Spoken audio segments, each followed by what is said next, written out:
Got 4 shots into 0.3 of an inch, so that's pretty good for 100 yards.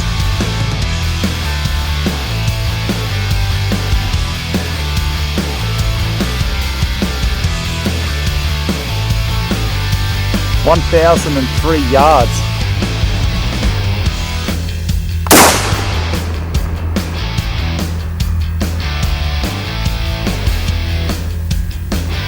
Miss. 6 o'clock, just low.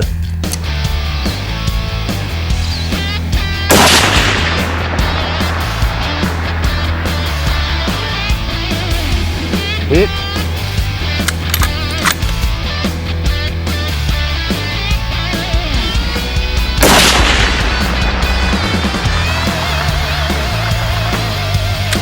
Hit.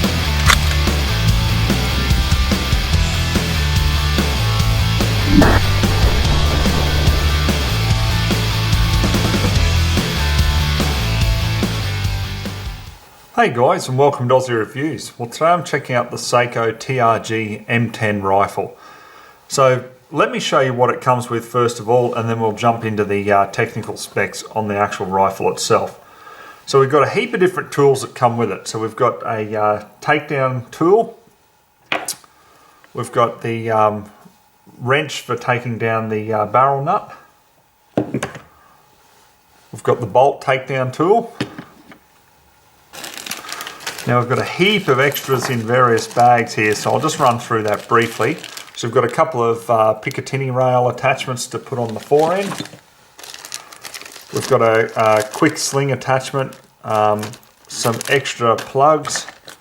We've got 2 extra back straps for the pistol grip. And we've got the Sako TRG M10 manual. And it comes in this box here, which is just a hard plastic box and just foam inserts internally. Okay, so go ahead and clear it. Geez, I tell you what, it's just a typical Sako this. Look at that bolt. Absolutely beautiful. I know I say it with a lot of Tikka and Sako reviews, guys, but you know, these rifles really are just so smooth with their actions. Absolutely beautiful. Anyhow, let's start off with a run by. She's a pretty heavy rifle, this one. So the one I've got here is in Coyote Tan. Okay, now you can actually get the rifle in 2 other colors. You can get it in Stealth Black, or you can get it in the Military Green. Now the caliber that I've got this in as well is in 308. You can get it in 2 different calibers, being 300 Win Mag or 338 Lapua Magnum. Now the weight for this one, as you see it here, obviously just the bare rifle without the optics etc. on it, you're going to be looking about just over 13 pounds or 6 kilos. So look, definitely not a lightweight rifle, but you've got to look at what this rifle is designed for. It's designed for long range precision shooting. So the barrel lengths are available in different lengths from 16 inches to 26 inches. So basically you're looking at 41 to 65 centimeters. Cold hammer forged steel barrels, very high quality, being Sako. On the end of this one, I've got the 20-inch barrel here, or 51 centimeter barrel. So we've got a M18 by 1 thread, and I've got the Sako muzzle brake on the end there. It's also a 1 11-inch twist for 308. So as I say, you can get all different lengths. It just depends on what you want, you know, to what you actually order. Now, coming back here to the fore end, as you can see, I've got the TRG bipod adapter and the Sako TRG bipod on it. Now, the fore end here comes in 2 different lengths. Okay, we've got short and long. This is the long. one, okay? We've got a 30 MOA rail on top, we've got Picatinny rail on the bottom here, and also the attachments on both sides there, you know, to attach further Picatinny rails should you want to. So the magazine we'll start off with here is actually 11 round mag. Now they advertise in different places 10 rounds, but when you actually go to their Sako website, it is 11, and I've actually put 11 in here and it does work. So 11 round magazine for 308. In 300 Win Mag, they advertise 7 rounds, or 338 Lapua 8 rounds. So yeah, I don't know how that works, how you get an extra round out of 338 over 300 Win Mag, but that's how it is advertised. Now the trigger on this is just something else. A lot of thought has gone into this, so I'm going to show you everything on this rifle in a fair bit of detail, guys, because obviously if there's any of you at home who are looking at spending the cash on this rifle, you really want to know the ins and outs of it to make sure it's worth it. So I'm going to do my best to cover pretty much everything for you and be able to answer all your questions on it. So the trigger here is 2-stage. Absolutely beautiful. It's adjustable between 1.2 and about 2.1 kilos, or just under 3 pounds to about 5 pounds. Now, a couple of things about it. First of all, is I'll turn it up here so you can have a bit of a look, and hopefully I'll get this on camera okay. Now, you've got a little Allen screw there. All you need to do is just turn it anti-clockwise, and that will lighten the trigger, or turn it clockwise, you know, obviously to make the trigger pull heavier. But see how we've got this little bar that the trigger blade sits on. We've got another little Allen screw at the bottom of the trigger blade here. All you need to do is just loosen that off, and you can actually adjust it forward and back, even sideways as well. Yeah, they've really thought of everything, so you can get this to your absolute maximum comfort. So a lot of thought's gone into that. Now the safety on it here is just ambidextrous. You just pull back on it, so that'll lock the action. You won't be able to move it whatsoever. However, if you want to override that and be able to manipulate the action, all you do is just push in on the button here. You can lift the bolt up and obviously cycle it, and then back down. It's still on safe. So push forward, and then obviously you can fire. Absolutely beautiful, crisp trigger. Now the bolt on this is super smooth. You know, as I say, it's a typical Sako, that's for sure. Short 60-degree throw. We've got 3 locking lugs in front there. Now on top, I've got the Steiner 34mm extra high rings, and we've got the new Steiner M5 XI 5-25 by 56 optic with the MSR reticle. Coming back here, let's have a look at the buttstock. Now the version I've got here is the fixed version. You can get it in a folding. However, due to compliance issues here in Australia, some states allow folding stocks and others don't. So this particular one is a non-folding version because obviously it's going to allow you to take it in a state for different competitions here. So we've got interchangeable back straps on the grip here. So it comes with those 2 extra ones as I showed you. So you can change that however you want. You've got some quick detach sling attachments here. Now coming back here, everything's finger adjustable for, you know, very quick adjustment in the field. So your cheek height here, just button, it's spring loaded. So you can just put that to your height there. Now let me move the rifle forward a little bit so you can capture this. Now, we've got our length of pull adjustment just here. Push down on the button and it's as easy as that. But there's also another button on the other side, just underneath, and you push that in and you can also adjust the height of the actual kick pad itself. So just a rubber kick pad. And then underneath, when we're actually shooting this, for your non-trigger hand, you can bring it back around and comfortably sit it underneath the stock there. So yeah, a lot's gone into this, and I must admit, just when I first got this straight out of the box, you know, you just put your head against the cheek piece here and it's just like a soft rubber. It's really quite comfortable. So yeah, I can't really see any fault whatsoever with that. Okay, so I want to go into the interchangeable caliber system that the M10, you know, is really well known for. So a couple of things. First of all, let's have a look at the bolt. Now, one thing that really doesn't have anything to do with the interchangeable system, but I just thought I'd point this out, is see how you've got dual ejectors there. So obviously when you're cycling the empty shells, it's going to be a very positive ejection in general. Now the interchangeable caliber system is designated by basically a ring or a circle, okay? So we've got one ring or one circle, see the one circle here on the actual magazine, one ring or one circle for the 308, two rings for 300 Win Mag, and three rings for 338 Lapua. So you can never mix it up, you always know which is which.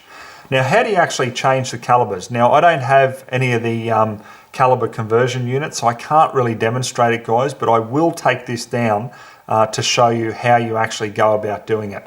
So basically, when you're doing it, what will come in the caliber conversion kit will be obviously a new magazine for whatever caliber you're using, a new bolt, so a complete bolt, so you're not playing around with like just a bolt head or something like that. You just get a complete new bolt, and obviously the new barrel. So you can actually use, if you want, have a look at the bolt knob here, and you can see protruding from it an Allen key. So all you need to do is just put that over the two screws that hold the fore end in and just loosen off like so. Okay, so this is obviously made for operators out in the field, to make things a lot quicker, but I'm just going to use the actual takedown tool it comes with. It's just going to be a little bit quicker.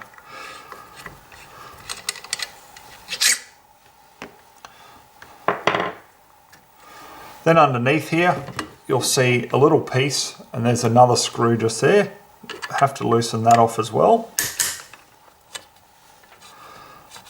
And as I say, this can be done with the actual bolt if you're out in the field. And then when you have a look here, there's three different little Allen keys in there. So they're all the correct sizes for taking down various parts of the firearm. Also, you've got your smaller Allen screw in there, or Allen key I should say, and you can use that to adjust your actual trigger pull and the position of the trigger blade. So everything's been thought of with this. Okay, so now that the fore end's loose, okay, it just slides off. It's pretty straightforward. So I won't take it all the way off, guys, because I'll just demonstrate what you need to do here. So from there, you have to loosen the barrel nut. So once you loosen that off, obviously turn anti-clockwise, take that off, pull the barrel out, and then just put the new barrel on that you want to use for whatever caliber, tighten the barrel nut up again, and then just close the fore end.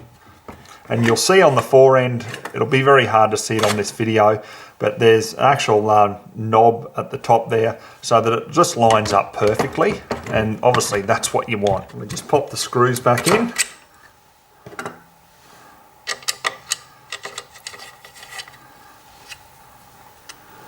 Okay, so all back together again. Now, accuracy on this, guys, Sako do have the 5-shot MOA guarantee, so I would definitely expect this rifle to be shooting under an inch there at 100, and I can't see why it wouldn't, but we'll definitely put that to the test shortly.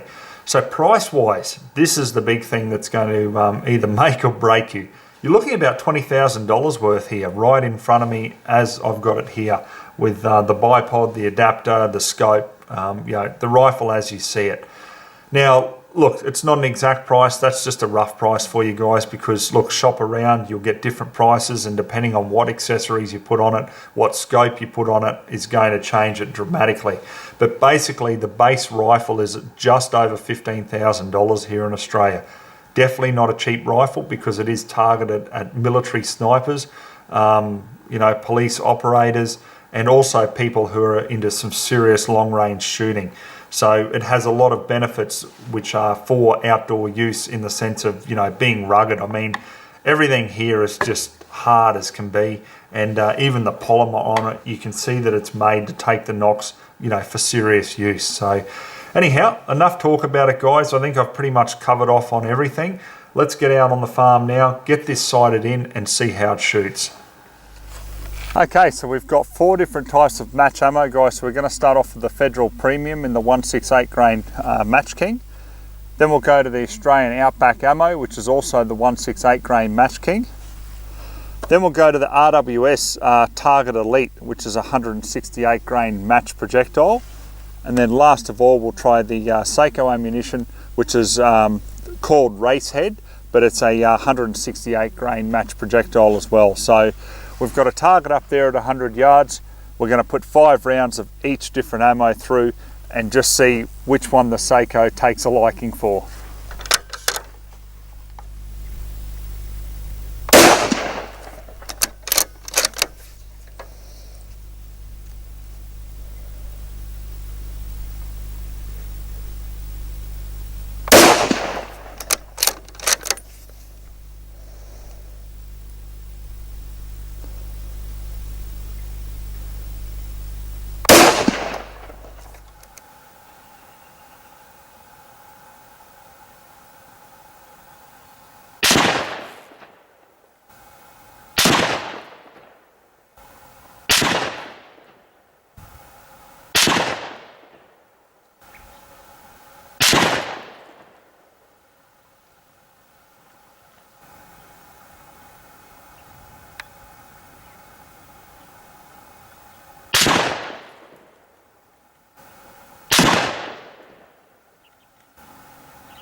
Okay, so we start off with the Federal. So we've come in with just under an inch, 0.9 of an inch.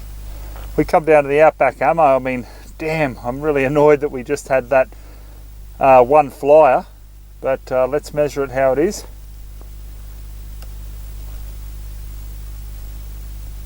We've come in at about 0.7 of an inch, 5 shots there at 100.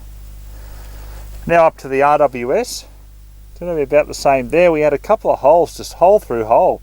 So I thought at the time I was actually missing the target, but no, it was just going hole through hole. But we've still had a little bit of spread, so we're going to be in at 0.9 of an inch.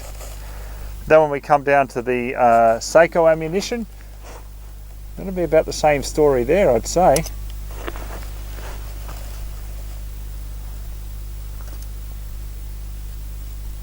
Just on an inch. So yeah, a little bit disappointed with that. I thought that being their own ammunition, it would have been a lot tighter. But yeah, I think the clear winner here, guys, is the Australian Outback ammo.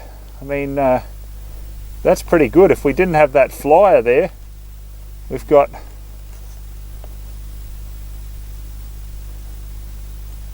We've got 4 shots into 0.3 of an inch, so that's pretty good for 100 yards.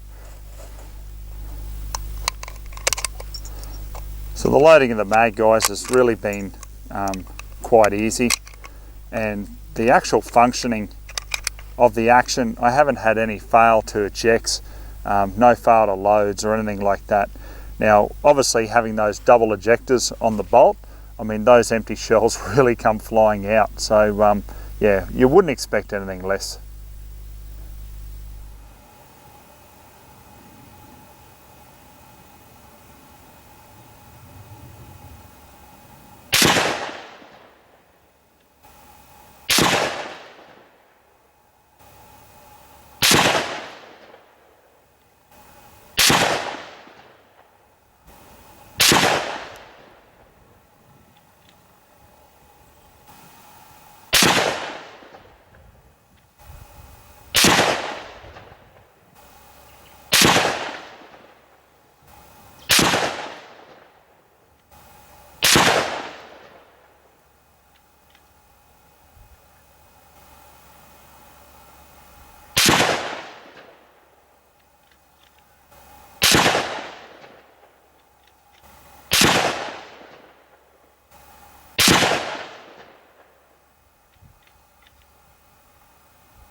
Okay guys, so here we are at 600 yards, so we'll just see how the rifle goes here.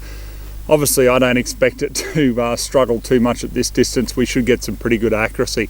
So we've got a steel gong up there. It's about 46 centimeters wide, I believe. So let's just see how we go with putting some rounds down range at this distance.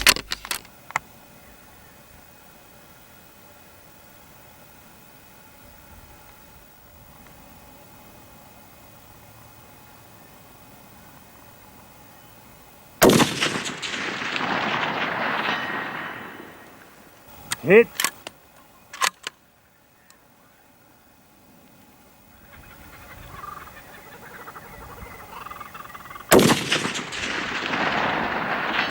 Hit.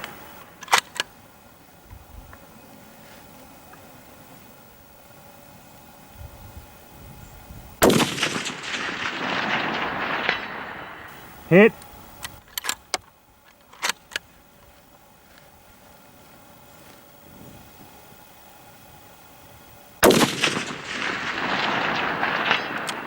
Hit.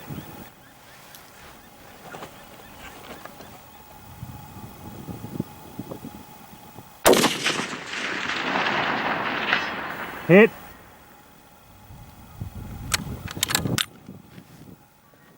Six-inch spread basically. There at 600 yards for 5 shots. So look, I can't complain about that. After all, you know, we don't have a rear rest or anything, and we're just shooting the way it's meant to be shot. So let's stretch it out to 800 now and see how we go. Range 809 yards. Okay, so we're just on the side of a hill here guys, as you can see. So I'm just off the bipod. There's no rear rest whatsoever. We're just using it in real conditions here. So let's see how it performs at this range.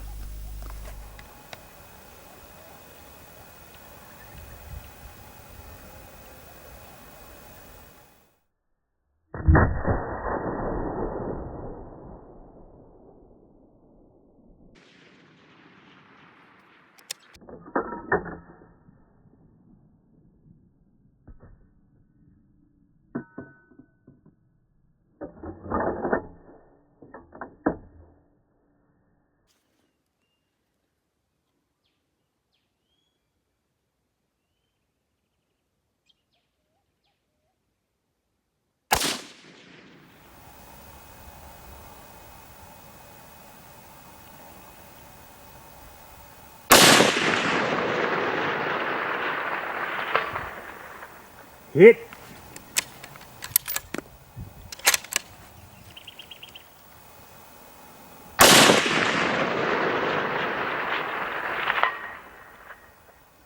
Hit.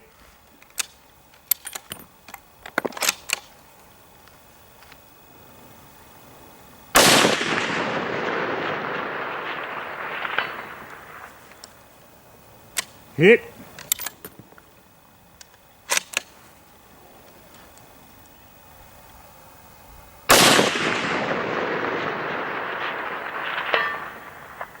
Hit.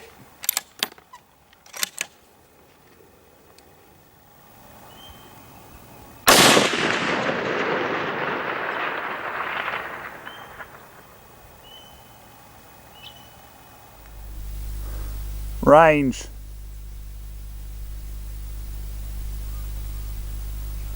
1,003 yards.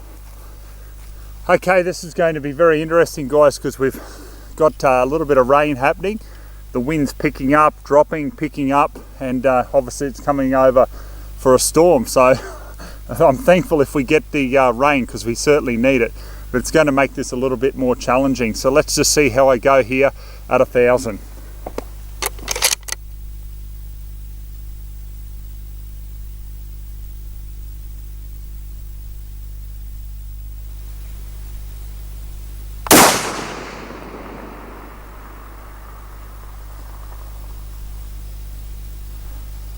Miss, 6 o'clock, just low.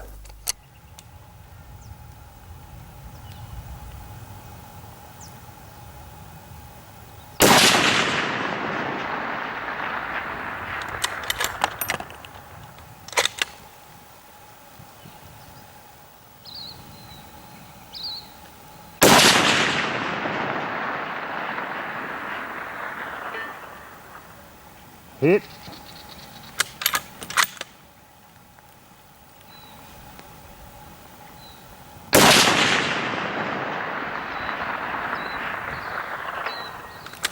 Hit.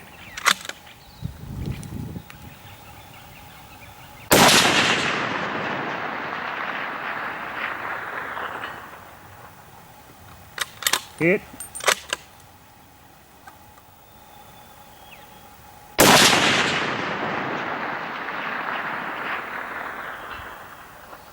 Hit.